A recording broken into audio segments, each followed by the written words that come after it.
Hi, welcome to part one of interest groups. This is going to kind of be a broad overview, a kind of detailed explanation of interest groups and the role that they play in government and as a linkage institution. So let's start with public policy. So we got to understand public policy is defined. Let me move myself out of the way a little bit here. As directives issued by governmental entities whose observance is enforced by the application of coercive forces. So public policy is basically the laws that we put in place in this country. So anything from taxes to environmental and immigration and education, all of these are the government, if they pass a law about it, it's going to become public policy, and it's being, various forces are kind of making sure that it is being enforced. So first off, there's Congress. Congress is going to be involved in writing the laws, which are bills, passing them, making them laws, doing statutes, or passing what's called acts, all kind of the same various forms. Some of it depends on how enforcement is going to be done, if the president needs to get involved in signing it, those sorts of things. The president can issue public policy through what are called executive orders. This has the weight of the law, but Congress is not involved. And typically they have to be rooted in a law or a power of the presidency for the president to be able to do an executive order. You then have the bureaucracy, and these are all the agencies. So any agency that goes with the federal government. So the CIA, FBI, State Department, Department of Defense, Interior, Social Security Administration, National Security Agency. There's so many different agencies that are going to be involved in here, but they can do what's called administrative regulations. So if something gets passed by Congress, and then the bureaucracy gets to it's vague coming from Congress, then the bureaucracy gets to make some rules and laws to get it to be enforced. And then you have the court system, and the court system is going to set precedent. They're going to take what the Constitution is saying and apply it to laws and say, this is allowed, this is not allowed. These actions are allowed, or this is not allowed, and they are establishing precedent in those things. Typically interest groups, so these, this collection of individuals, and we're going to talk in detail what interest groups are here in just a minute, but interest groups typically are going to attempt to influence the formation of all forms of public policy, especially laws and administrative regulations. That's their thing. It's not about winning elections, because they're not a political party. They're an interest group. They want to influence policy. All right, next slide. So let's talk about the views of American democracy. And we've kind of talked about this a little bit, but I want to go a little bit more in depth here. So first off, there's this majoritarian view of American democracy, that the majority are going to be, the rule, making the rules, and whatever the majority says, that's what we're going to do. This is like mass participation, requires mass participation. Like everyone's got to be involved if we're going to have a majoritarian kind of process of democracy. There's also the pluralist view of American democracy. We've talked about the pluralist view before as a model of democracy. So in America, this means you're going to have many factions. Hey, factions, Fed 10. So factions that are going to compete and gonna, try to compete for the interest and for the government's attention. And essentially they're going to have to compromise and kind of work together to get some of what they want. You then also have the elitist, in which the wealthy and, let me get this right, the policy planning network. So those that actually are involved. So this could be the military industrial complex. This could be healthcare. This could be, big pharma, whatever it might be. They are the ones who are making the decisions, regardless of what the society and the citizens of the society say they want. whatever the elitists want, that's what's happening. That's what democracy, that's what's occurring in the country. And then finally, there's this Marxist view of American democracy. So Marxism is in democracy, or any form of government, but especially democracy, is just a competition. Competition's not the right word. It's the influence of underlying economic forces. So there is two economic forces in Marxist society that are competing against each other. So when we take the Marxist view of American democracy, you've got two economic forces. And in our case, it's capitalists, so the business owners, the investors, and the laborers, the workers. So according to Marxist theory, that whoever controls this, whoever has the power, laborers or the capitalists, then they're the ones who are going to be using the government for their interest. And in the United States, for many, many, many years, it has been, many people view it as the capitalists. The business owners are the ones that are in control, and therefore passing policy that is beneficial to them and not to the workers. All right, linkage institution. This is a term that you need to know. So linkage institution, let's talk about the definition. It's basically various components of our society that connect government to the people. All right, and we're wrapping up with interest groups. We're going to be wrapping up the linkage institution part of this course, but we'll be touching on them as we go through the rest of the course when we get into the branches, because they keep coming up again and again on how they're influencing the actions of the branches. So just know that linkage institutions are things that connect the government to the people and the people to the government. So what are they? Well, we've talked about them in here. First and foremost, there's interest groups. This is taking people who share a common interest in an area and organizing them in a way that they're going to be, successful in getting policy passed. Hopefully policy passed. But they are taking the citizens and helping them have some force, because one person is not nearly as powerful as, say, 10,000.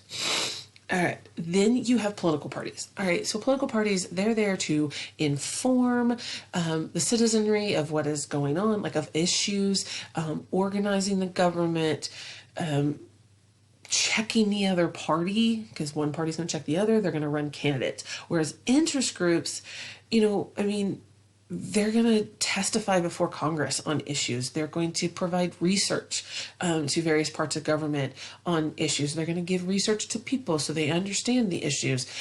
So they interact with each other. Political parties and interest groups interact with each other, but they are different. And then we have elections. So, this is voting. This provides a chance to send a message. So if you're not happy with one party, then people overwhelmingly vote the other way. And then media, they're going to tell you, they're reporting on the news. They're reporting information, and they're reporting on what the government's doing, and they're trying to help inform through their reporting how the people feel about government actions.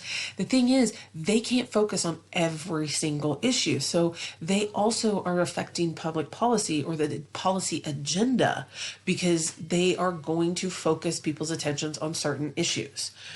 And that's the thing, there are going to be some issues that don't get attention that might need to, because there's other issues that are getting attention instead.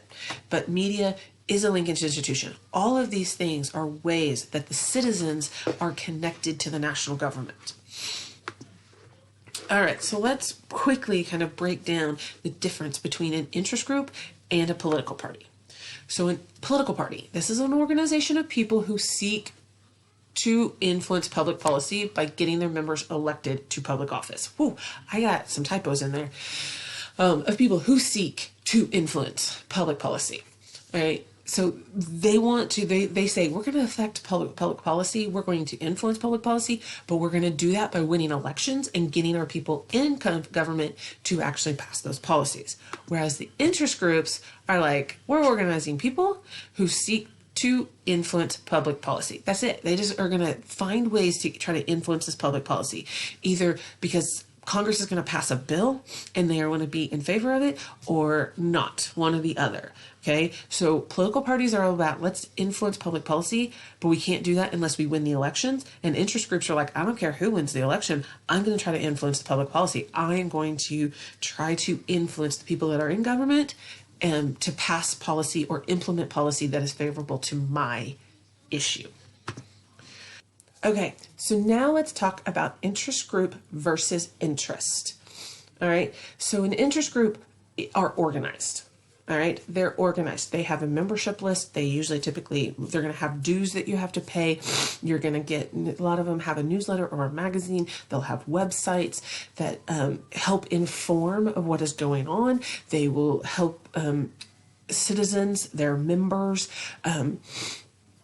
like learn how to and become comfortable reaching out to members of government to try to influence that policy with their voice. Whereas an interest, they're not organized. Okay, they're just a collection of people. There's no organization. They are not going to be as effective. So an example of this would be the NAACP versus African Americans. So African Americans is an interest, okay, in general, but NAACP is the interest group, or is an interest group that is going to be for the advancement of colored people, is what it is for. All right, so types of interest groups. There are a couple of types of interest groups. So we have single issue groups. This would be, they're going to be focused on one thing. Okay, they're not trying to influence policy in several areas. They're trying to influence policy in one area. So examples of this would be the National Right to Life Committee, NARAL Pro-Choice America. That would be the Planned Parenthood interest group side of things. It could be the NRA. It would be, I'm drawing a blank on another one. Oh, Greenpeace could be another single issue group. Okay, but single issue, one area that they're focusing on. Okay, they dislike to compromise because they only have one issue. Like, how much can you compromise when you're only got one issue that you can deal with? Then you have the economic interest group, and this is going to be groups that are dealing with the economy. And so you can have labor unions representing the workers, so trying to get fair wages, safe working conditions, health care, paid time off, or maternity, whatever it might be. You've got trade associations, so this would be groups for plumbers and air conditioning repairmen and or persons, it's a trade association. You've learned a trade, you now have an association. And then professional associations, that would be the NEA, National Educators Association. We're a professional association. We're not a union, we're a professional association. But you also have like the Chamber of Commerce. So they're representing all the businesses. The U.S. Chamber of Commerce is the largest interest group in the United States. I wouldn't say that they're most powerful. I mean, they're powerful, but they're not the most powerful. So, what they say, but economic, it could, it's what it is. Public interest groups, this is going to be, they're going to seek the collective good. Okay, so they're seeking something that is in the interest of the public in general. Regardless if you join or not, you're going to benefit from this. They're not going to be selective. They're not going to be materialistic. You got benefits from membership, but you're going to benefit from any policy that gets passed, regardless if you're a member or not. Okay, so examples of this would be like Sierra Club, Oceans Champion, MAD, Mothers Against Drunk Driving, League of Women Voters, nonpartisan voting. They started to get women the right to vote just over 100 years ago, but now it's just about voting rights in general. So that's in public interest. Anything they get accomplished benefits everybody, but they offer benefits, those selective benefits for those that join to help their cause. they have that free rider problem, which is what I was just talking about. And then you have religious organizations. So these are going to be social issues that they're going to focus on. So religious tends to be the social issues, poverty, healthcare sometimes. So like social safety nets on this one, potentially abortion, gay, lesbian, bisexual, transsexual, queer issues. An example of this is Christian Coalition. Another one is focused on family. Both of those are considered religious interest groups. And then the final one is the ideological interest group. And this attracts members by appealing to their political affiliations, so their political views, and so then they're going to take their political views and be like, I am, of this political party, and now there's this ideological interest group that also sums that up. So it could be twofold for individuals that belong to an ideological interest group, because they have both. They're looking at it and going, hey, I'm trying to get people elected, and I'm also working on getting policy passed. An example of this is like MoveOn.org and Purple Pack and Eagle Forum. You could say NAACP kind of falls into this because it is, the ideological perspective of people of color in this country. All right, so this wraps up part 1 of interest groups. Replay this, stop it, slow it down, whatever you need to do. Make sure you've got this information up here in your brain so you can retrieve it on tests in the future. Bye, guys.